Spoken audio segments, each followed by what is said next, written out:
हिमालय के ऊंचे पहाड़ों में जहां हवा पतली होती है और पहाड़ लंबी परछाइयां डालते हैं, वहां है काला रास्ता। यह घने जंगल से होकर गुजरता है। हरे रंग के बीच एक काला निशान, जहां जाने से लोग कतराते हैं। कहानियां कहती हैं कि यहाँ एक बुरी आत्मा रहती है जो इस रास्ते से बंधी हुई है और रात के बाद यहाँ जाने वाले हर किसी को अपना शिकार बनाती है। गांव वाले टिमटिमाती रोशनी, हवा में फुसफुसाहट और पेड़ों से गूंजती एक भयानक हंसी के बारे में बताते हैं। यह रास्ता अछूता रहता है, प्रकृति में खोया हुआ उस डर का प्रमाण जो यह पैदा करता है। अरुण नाम का एक जवान लड़का जो अभी अभी दिल्ली शहर से आया था, इन कहानियों पर हंसा करता था। तर्क संगत दिमाग और रोमांच की प्यास के साथ उसने कहानियों को केवल अंधविश्वास कहकर खारिज कर दिया। किंवदंती को गलत साबित करने के लिए उसने महीने की सबसे अंधेरी रात, अमावस्या की रात को काला रास्ता पर चलने का फैसला किया। उसके दोस्त, जो लोक कथाओं से वाकिफ थे, उससे इस पर दोबारा विचार करने की विनती करते रहे। अरुण अपने संदेह से प्रेरित होकर इसे अपनी दिलेरी साबित करने के अवसर के रूप में देखता था।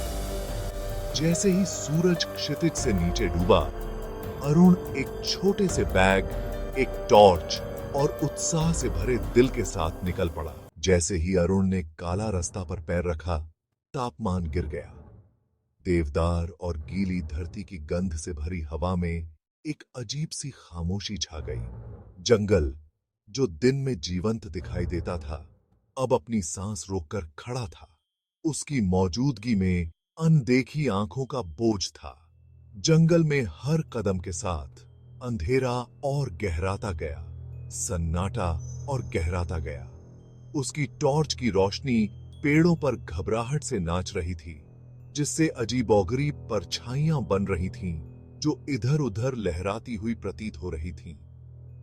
संदेह उसके मन में बोए गए बीज की तरह जड़ पकड़ने लगा। अचानक झाड़ियों में हुई सरसराहट से अरुण के शरीर में एक सिहरन दौड़ गई। उसने अपनी टॉर्च की रोशनी आवाज की ओर घुमाई। उसका दिल उसकी छाती में जोरों से धड़क रहा था।